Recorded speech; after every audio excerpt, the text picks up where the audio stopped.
Mark. We salute you. So, welcome to the Get Busy Livin podcast. And I'm Dr. Scott Fox from Sixth Sense Acupuncture and the Healthy Habits Club. We've got an awesome guest today. Should be a great podcast today because we've got the wonderful Nurse Nick. So, it's Nicole Johnson, is it? Or Dematos. Get it right. So I'm reverting back to my maiden name at the moment, which is Johnson. My married name was Dematos. So I'm sort of transitioning at the moment just to keep people on their toes. You kept me on my toes, that's for sure. So thank you so much for coming on, Nurse Nick. We appreciate your time, and I can't wait to hear the gold nuggets because I'm sure there's going to be stuff that you're going to teach me about today, especially from what your experience and what you've done in the past, and you've done a fair bit from what I've read about you. So, and also what you've told me. So I'm looking forward to this one. This is a really good one, and especially if you are suffering from the C word, from cancer, or you know someone who is. Hopefully, Nurse Nick can answer your questions. Like I've said before, if you come on and ask Nurse Nick some questions, and you also get access to win a prize. So I'll talk about that at the end. So thank you so much, as I said, Nurse Nick, for coming on. Appreciate it. Pleasure. So I'll kick off the podcast with my normal question. So tell us, what gets you out of bed every morning, Nurse Nick? Did I freeze? I'm on the earth to make a massive difference for people experiencing hair loss from chemotherapy or going through cancer or suffering hair loss to do with alopecia. That's what I'm here to do. Yeah, so that that's commendable because did we lose each other again? Did I freeze? Did I? That's commendable because I worked in a oncology unit here in the north of Brisbane, and I can see it's a very it brings humility to your mind when you're in that sort of environment and you're seeing what people go through, and it can be debilitating, especially more emotionally, and what you're doing to bring them back, bring that emotion to them to say that, it's not that bad. That's we can work around this. We can make life a lot better. That's very commendable what you do, Nurse Nick. 25 years, and one of the biggest things in the 25 years that I've been cancer nursing around Melbourne initially and now Gippsland is hair loss. Because if people are going through treatment and they don't lose their hair, they can fly under the radar. But if you lose your hair, people go, what's going on for them? Are they unwell? Do they have alopecia? Are they going through cancer treatment or leukemia or whatever it is? So it can someone can be feeling okay inside, but they're external. So people have it highlighted to them that something might not quite be right. And yeah, so that's commendable. So tell us, well, what got you into that? So you're obviously a registered nurse, and you said you'd been doing it for 25 years. So what got you into nursing? What drove you to do that? I always wanted to nurse. Have no idea why. For my work experience, I knew I wanted to do nursing, and the only thing way back then, because I'm 49, it's a wee while ago now, the only thing you could do was go into a nursing home for work experience. And I went into a nursing home in Preston, not far from where I grew up. And I loved it so much. There was actually a nurse who was doing her master's or her PhD who said, Nick, can you come in and can you volunteer in the nursing home space working with the dementia patients and sundowners? and write reports on how they were when you first met them that day, and how they were after you massaged their hands, after you talked to them, after you looked at photos, after you painted their nails, after you just got into their world. And I did that for quite a few weekends for a number of months. So I wrote my report on the resident and what I found, and then she wrote her report on me with the resident. That was her PhD. So for the audience, so a sundowner, if you don't know what a sundowner is, it's basically someone who has dementia, and when late in the evenings, they start to lose their marbles, and they forget stuff and stuff like that. That's why they're called sundowners. So as the day goes on, they get worse and worse with their cognitive ability. Literally, as the sun goes down, they can go from a Jekyll to a Hyde. Yeah. I know, I've come across it a few times. So, what was I going to say?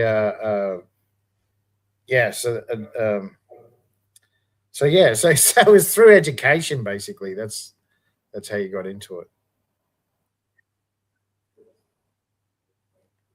Yeah, I always knew I wanted to do nursing. I have no idea why. And then, so I did my undergrad through La Trobe Uni in Melbourne. And then I had the opportunity, I think it was during my graduate, towards the end of my graduate year in Panch in Preston, to work on a cruise ship for 10 days over sort of Christmas, New Year around New Caledonia. So I volunteered to do that, and I learned a lot of stuff. Like, you were first on call. I was first there when someone had an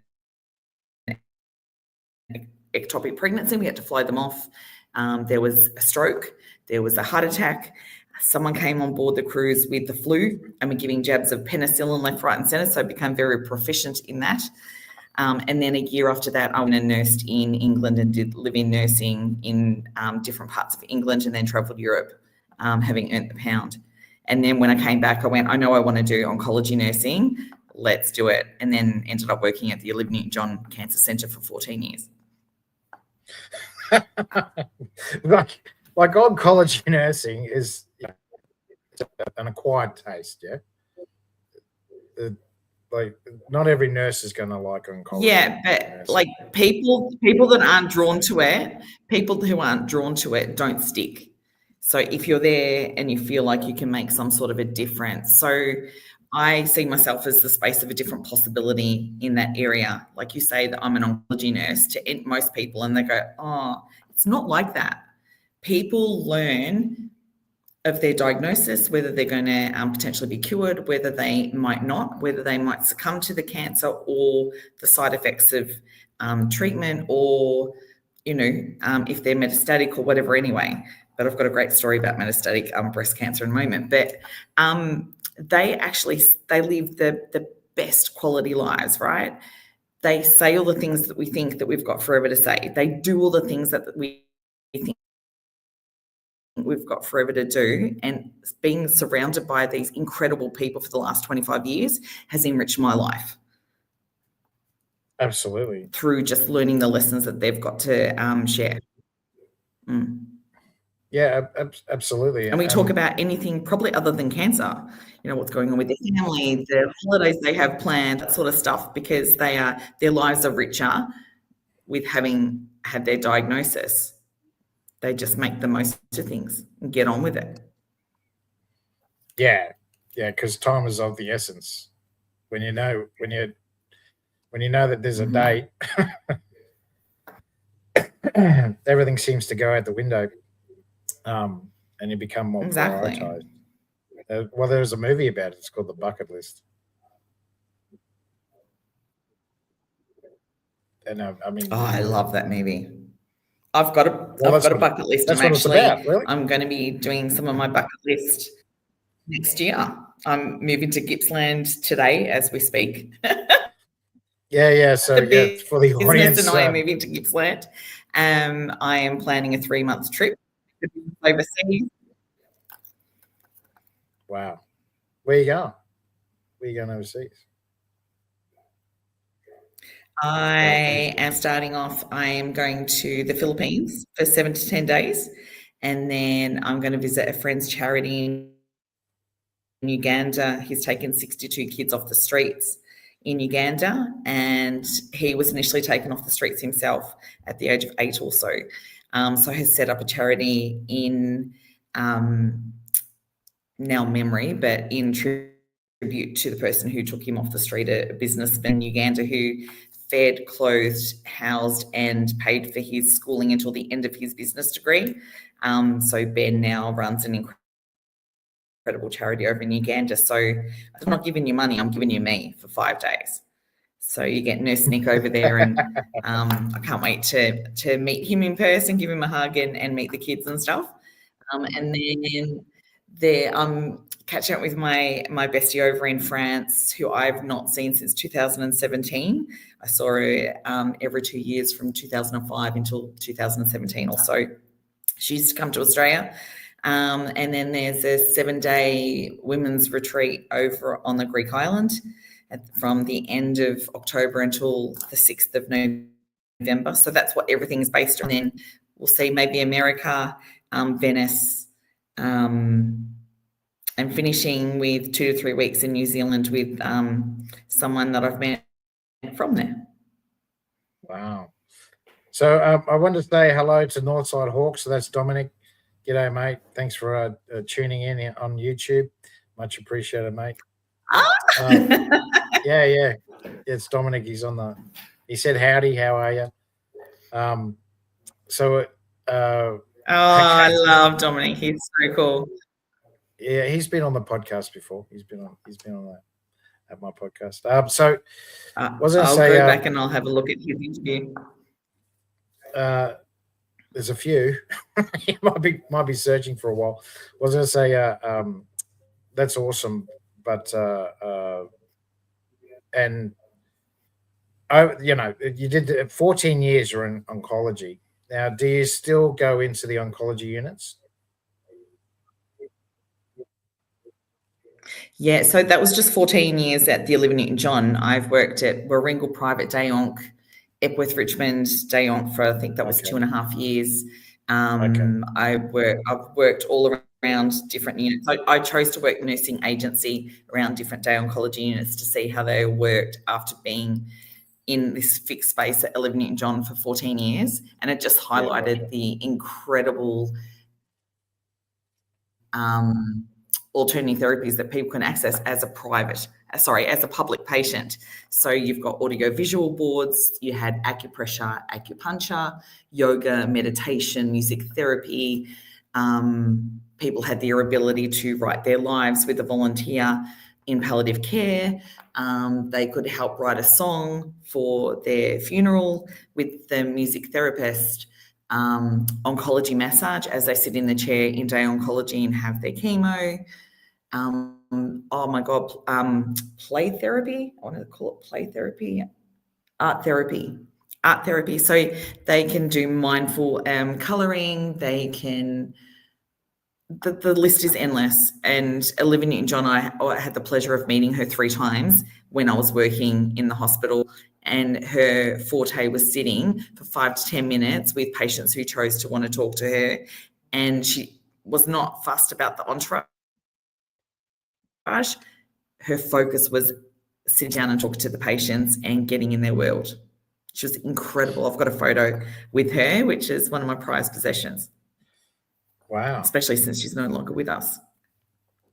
Yeah, that's right. Yeah, she passed. So that was a couple of years ago, wasn't it? Just trying to remember. Anyway, yeah. So okay, that's pretty cool. So you've worked in many different. You've basically seen it different operations in different places, and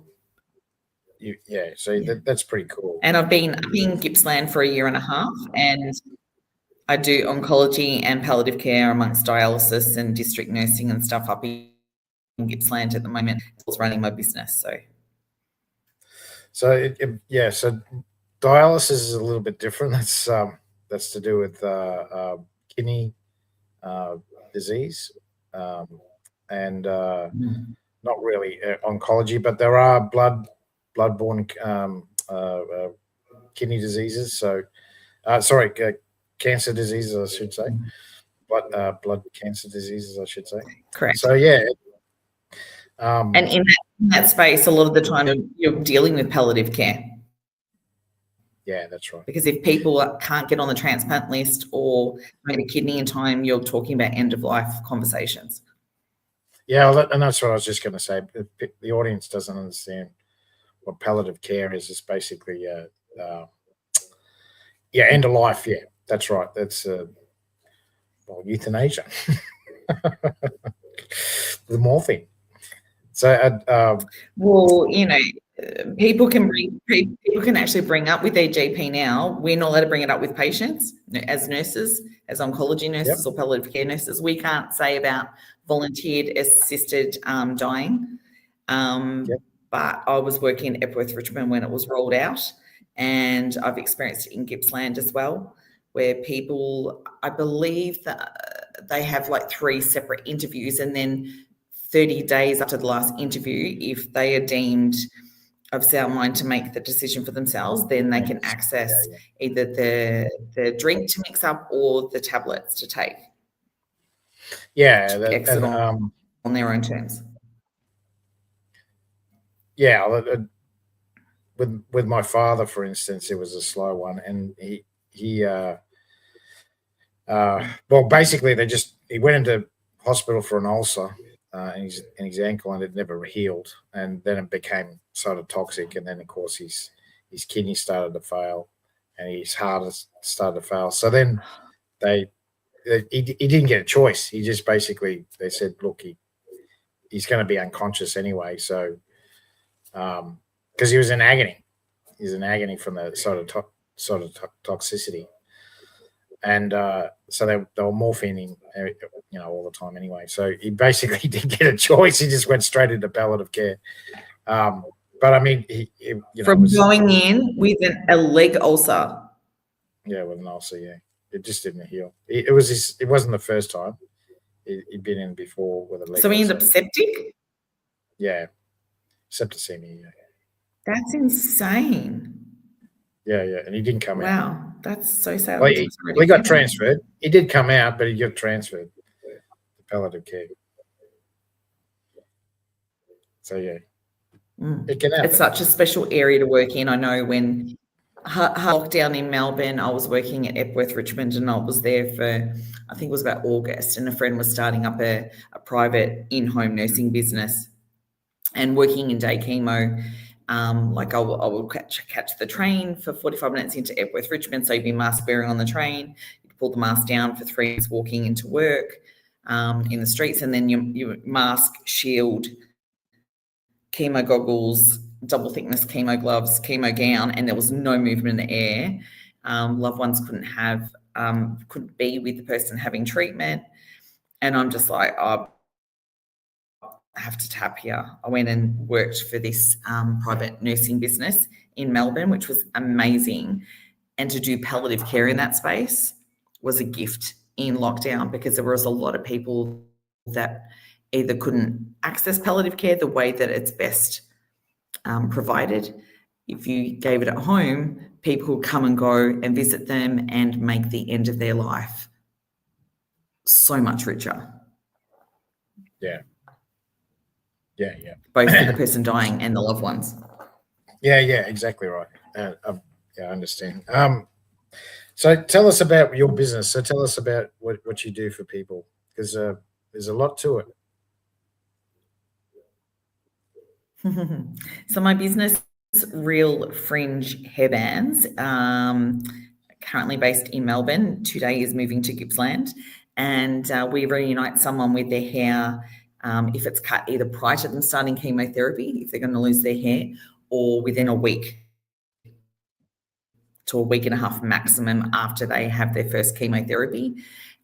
We accept both dyed and natural hair. That's a minimum of 15 centimetres. And if their hair's too short, or they've already lost it by the time they find out about us, we can actually use a loved one's hair if they want their hair, or we use photos of their hair before they lost it if they want the same length, texture, like, is their hair straight, is it curly, is it frizzy, is it long, is it short, is it thick? Is it thin? And we tailor make it to them. So it basically it's a 6 to 8 step process to be able to sew that bunch of hair that's provided to us into like a hair extension, and then we place it on a non-slip headband that's patented and trademarked that is tailor-made to them. So they wear it underneath their headwear instead of a full hair wig. So as I say, ideally their own hair, a loved one's hair, or the third arm of it is community hair donations that we've got hundreds and thousands of them ever since the business started in 2017. And it came about because I'd been thinking about it for, 6 to 12 months beforehand, and I broke my ankle.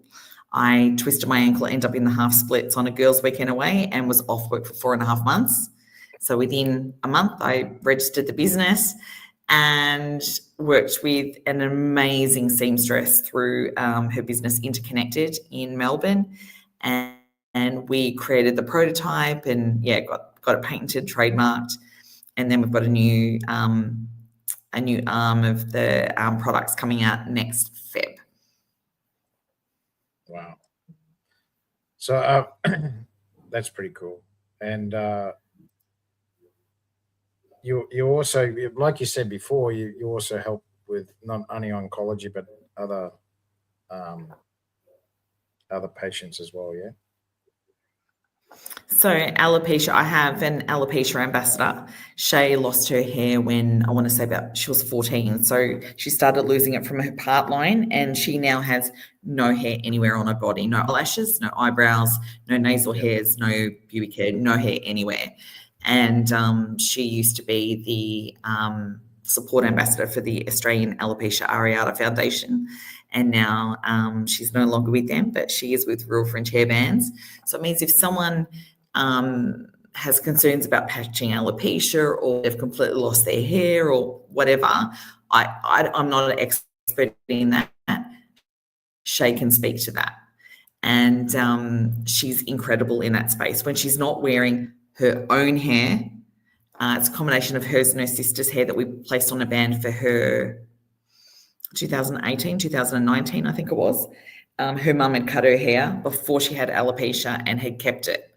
So we created Confident Locks for her using a combination of hers and her sister's hair. And then my other oncology ambassador, Caitlin, had a brain tumor when she was 12, and she had chemo and full head radiotherapy. So she'll be bald for the rest of her life. And we created Confident Locks for her using community hair donations that were matched as best we could to photos from before she lost her hair.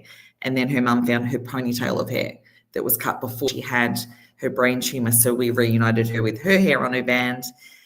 But the best story I have is one of my favourite hairdressers in Melbourne, Litzer. She started crying when I started talking about the concept of reuniting people with their hair, because unbeknown to me, her daughter had chemo for leukemia for 5 months and then died. And I want to say she was about probably 14 or 15 maybe when she died.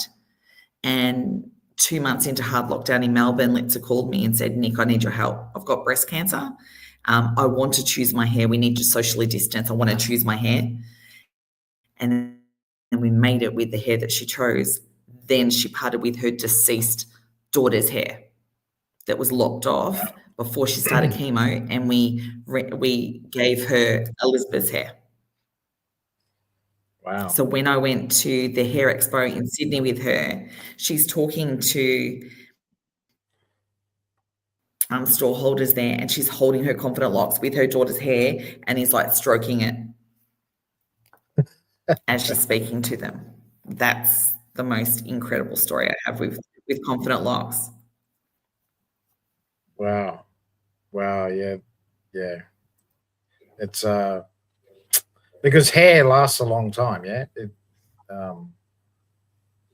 Even after death. I reunited a 80-year-old that lives in Bendigo with her hair that was chopped off when she was 12. As long as it's dry, so you get ideally not a ponytail. So if you've got long hair and you're creating a hair donation, you want to separate it into 4 to 6 bunches, depending on how thick your hair is, and then you line the bands up and you cut a centimetre above, and then we use all those bunches to be able to create the confident locks. So the more hair, the better. The longer hair, the better, because you lose about an inch in the processing of it.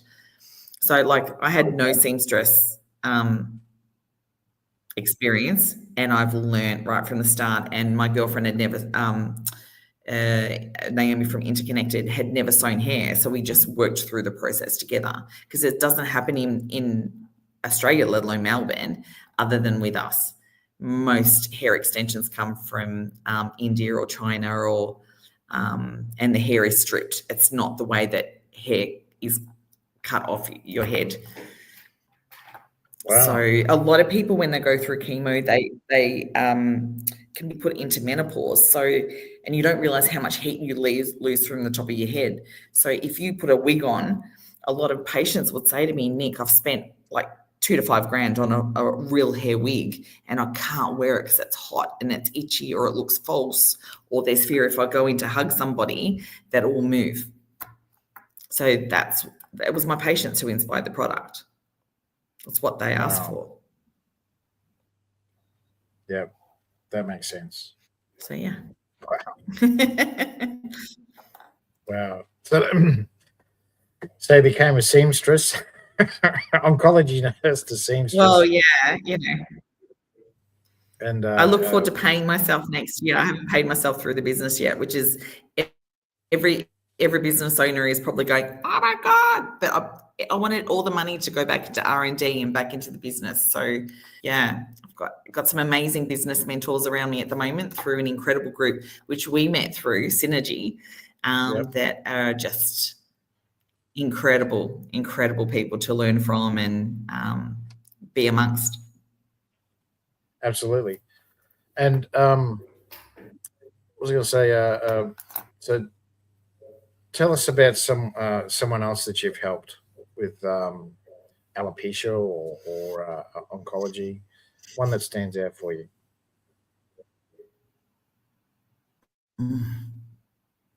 There's heaps in there. Yeah, it's the most incredible one is Litza. But when I was working at Epworth, which at the time, and I was testing concept, oh my God, no, Audrey. Okay, Audrey. So I looked after Audrey at Epworth Richmond, and she was on the other side of her treatment, because the personal professional sort of boundary, I waited for her to finish her treatment. Her hair was about a centimetre long, and I just sort of said, you know, you're not having treatment anymore. Do you mind if we catch up and you can test my prototype? I need to know if it's going to do what I need it to do. I need to make sure the band isn't going to irritate your scalp and blah, blah, blah, blah, blah. So I caught up with her, and she's like, oh, you know, you're better off testing it with someone who is having treatment at the moment. My hair's growing back, this and that. I said, just humour me. Can you just try it on in the bathroom? I just need to know, is it any good? And the first one was made with synthetic hair. We hadn't perfected the sewing of the hair weft 100% yet to prevent the hair from falling out. Anyway, she screamed from the bathroom. She's like, oh my God, come and have a look at this. She had not looked at herself in the mirror for 9 months because she did not look like her. And yes, her hair was growing back. She still wasn't able to look at herself in the mirror. And she's like, oh my God, you need to take me out to a cafe. And then she went into the cafe and she's like, I felt like a spy, like a secret agent. No one knew that I had been sick because I had long hair. And she's like, I just shoved a hat on, like any chemo or alopecia hat sits low at the bottom, as long as it covers the band, and you can wear it at the front, like a fringe and part it. You can wear it. If people do scalp cooling, so their hair is quite thin on top, you can wear the band backwards. Like all the photos and everything are on social media. Our website's currently being revamped at the moment, but she went away on holidays that weekend and she goes, you have no idea.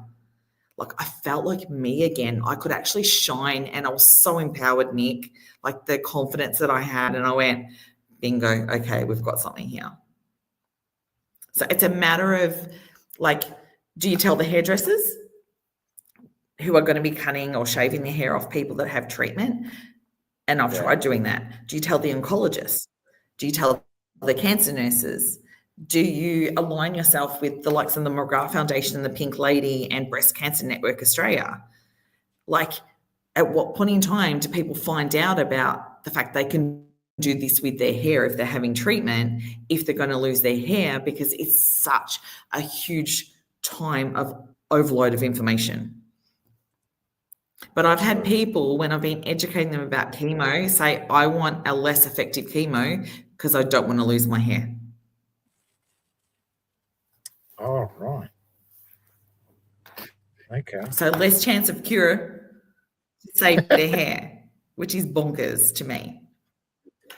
But it's a reality. That's how important hair is to some people, that they don't look sick. Some patients have come in like really upset in the morning for their chemo. I'm like, what's going on? Like, this is not you being you. They're like, Nick, my child is in grade 2 and asked me to drop them at school 2 blocks away because they don't want the sorrowful eyes from the other parents anymore. Because I've lost my hair, I look sick. Or I'm wearing a turban with no hair underneath. But put hair under a turban and it looks like a fashion statement. Or a burqa. Or a burqa, yes. Yes, very true. It's a fashion statement. It's a fashion statement. So yeah, I've got some friends who are Sikh, so I understand the way that they look at the turban. I'm not familiar with the burqa. I don't really understand why they wear it, but there'll be a reason, obviously. But yeah, you're right. But in our society, it's considered fashion. So that's hilarious. Yeah. So tell us Or a about scarf. Put some hair on a band. Hide the band with the scarf, and it can look so funky. Like, some people rock that look, and then they don't look sick, which is the point, right? They can be empowered and shine and have their confidence back. Hence the name Confident Locks, because confidence rocks. That's the tagline. Yes, and exactly right. And as I said, because they are emotionally vulnerable. They are, as I said at the start. I've worked in that environment before. I saw it, and they are emotionally. And I was quite what really threw me off when I first walked in was everyone was so upbeat. I was like, this is very unusual. Like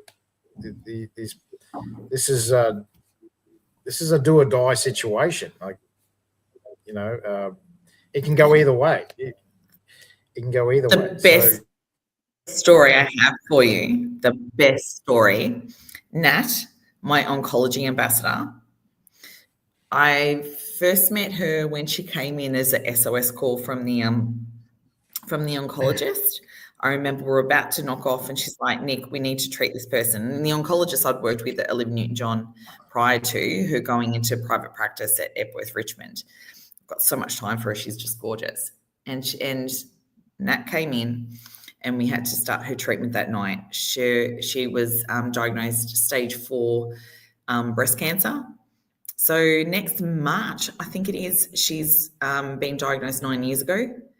2 years after treatment, 2 years after starting chemo, she's been in remission ever since. So every 3 weeks, yes, she still needs to have maintenance therapy to try and keep the remission there. And, who knows what will happen if it was to stop. But she is this beacon of light. Like, she's like this lighthouse, this example. Because who's going to argue with someone who was diagnosed with stage 4 cancer, right? She's here to be this massive ripple effect and this space of a different possibility. She calls people on their shit, and she just, excuse my language, but she just is so real. Yep. And she's one of my favorite people in the whole wide world. And her family, God, they belly laugh around the table. Like, they become my family. They're just amazing. So she'll be watching this on playback. That's so cool out to you, Nat. You have always been my lighthouse and my beacon of light, and you will continue to be. Yeah, and that's and her husband is, I want to say, a radiologist, or her husband is a radiologist or a radiographer. And when he saw her scans, he said to his brother, she's gone. And 8.5 years later, she's going to have her, I want to say 150th or 159th treatment coming up, but she's rocking it. Like she's has to lay low for a couple of days after her treatment, like every 3 weeks. But she's like one of the most epic human beings I've ever met. Attitude helps. Attitude helps a lot. Yeah, it helps a lot. Attitude, mindset. I can look up to 10 people with the same diagnosis, with the same chemo. 5 will like get a couple of niggly like side effects here and there, and then maybe 2 will battle with everything. If like, dare I say, like, it sounds horrible, but like victim mentality, like why me? Whereas my like Nat goes, well, why not me? What makes me so special that I shouldn't be diagnosed with cancer? Well, yeah. Something that I found out through research, and that I found out that we all actually have cancer. It's just that when it proliferates, then I believe we all have cancer too, that there's some sort of a trigger that's off in us. Well, it that's becomes my understanding big enough. as well. That's it becomes big enough for them to measure it. That's what happens. Be detected. Yeah. So most of my patients, over the years they'll say, Nick, there was a stressful work situation or something dramatic happened in my family, and then a month later or 2 months later I have cancer. The incidence, my understanding, the incidence of cancer since COVID is bonkers. Yep. Is bonkers because of people's, I believe, mindset. I believe lots of different stuff around it, which, you could talk to 5 nurses, they'll have 5 different perspectives on it. But yeah, my belief is things just, especially in Melbourne during lockdown, because I think we did it harder than any other state in the country. You did. WA had a pretty hard time. He was his name, Premier. I can't remember his name. Anyway, he stopped the food from coming in. Imagine that, going into Woolworths and there's nothing in there. Yeah. For 2 weeks. We ran out of toilet paper within, because like, of course, the big drama is you can't go to the toilet, or you need to use leaves, or you need to dig a hole, or, like the biggest thing was toilet paper. I'm going, are you serious? People are arguing over toilet paper. No, not arguing. They were fighting. And I would be on the road touching base with different people who were.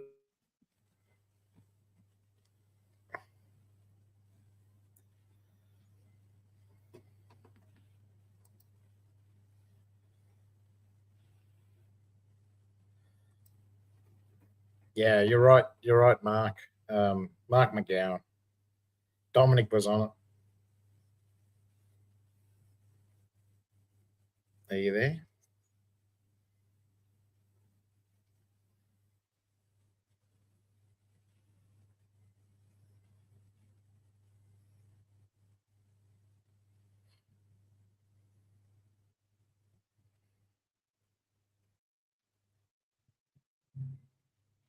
So yeah, the Premier. So Dominic has actually brought up a good point. Is that the Premier of Western Australia at the time in 2021, 2022 was Mark McGowan. Mark McGowan stopped the food for 2 weeks. So yeah, we've lost Nurse Nick. She's gone AWOL. I think it's obviously a Wi-Fi issue. She was going live on her phone. So, she was hotspotting her phone to a laptop, and that's what she was having issues with it. Yes, I was just saying to the audience that when it works. It's so good. I'm like, oh, here we go. I kicked out. I'm getting back in there. Sorry, everybody. So I just explained to everyone that you're running through your phone Wi-Fi, so there could be issues. So Dominic actually brought it up. So Dominic was the one who, so it was Mark McGowan. Premier Mark McGowan. Yeah. He stopped the food for 2 weeks. They were actually dumping food from Victoria at the South Australia. They were dumping food at the border, and then the trucks from Western Australia would have to pick them up. And then, yeah. No, I didn't even Mate of hear mine about was a this. truckie. This is insane. Like, Yeah, we mate of mine was a we couldn't truckie. drive from 8 p.m. until 5 a.m. Yeah. So, it was crazy. okay, one of the stories which was bonkers during COVID. I had a worker's permit because I was community nursing, and I was very lucky to have that. A friend's husband went into hospital to have a liver stent change, and it failed. Anyway,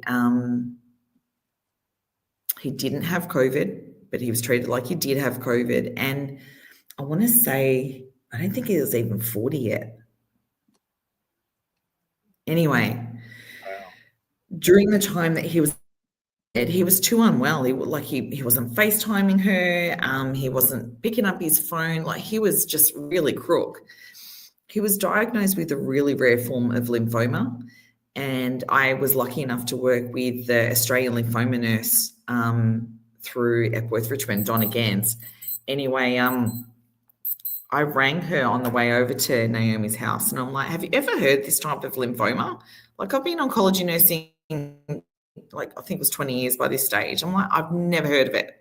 She's like, leave it with me. I haven't either. Anyway, what I found out was she told me to pull over, and she said, if he is well, he has maybe 2 to 3 months to live. If he's unwell, which he is because he had the stent fail, if he's unwell, he's got weeks. Oh, wow. I'm like, what are you talking about? So anyway, I'm sitting next to Naomi. She's talked to the hematologist, and they're talking about starting chemo and all this sort of stuff. And I said, hi, work at Livin Newton-John there. Have you actually told both the patient and the wife that there is no cure, that it's palliative chemotherapy, and run through, like, informed consent means you have to know everything, right? Yep. Anyway,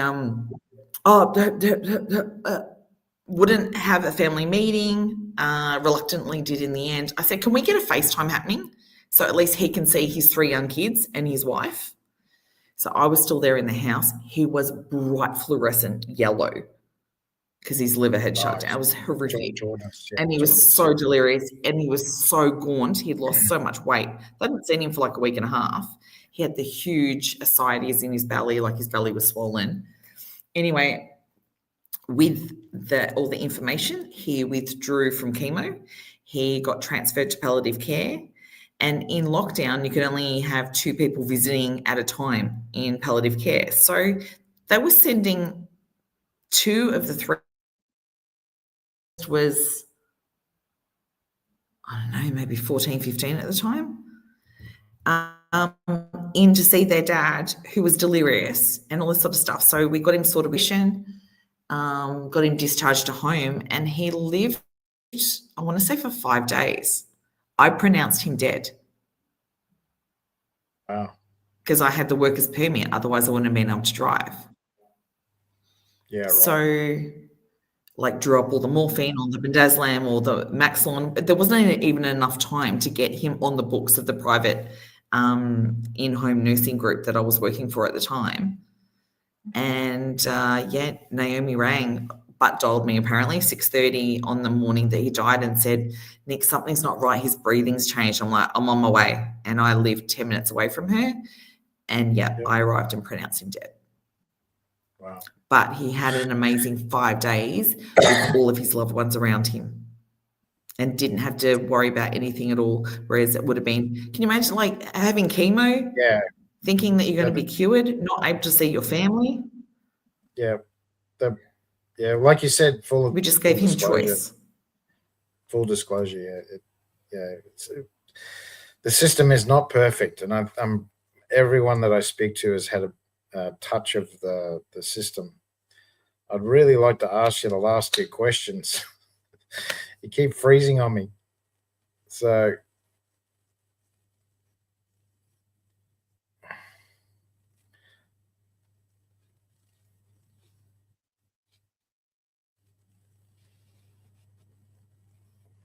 So we'll just wait a minute. I was going to ask Nurse Nick who his ideal client is. So I think she's already answered that question. Okay, here we go. All right, so Are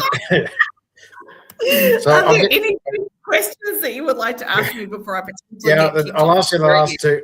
I'll ask you the last two because we're running out of time anyway. We're actually going over time. I'm so sorry. No, it's not your fault. That was my fault. We should have got on earlier. So tell us, who's your ideal client? I think you've already answered this question. Who do you like to help the most? Who do I like to help the most?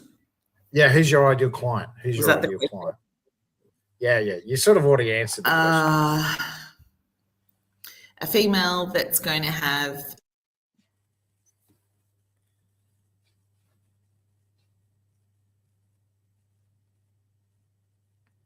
someone who is from generally sort of either a child going through treatment.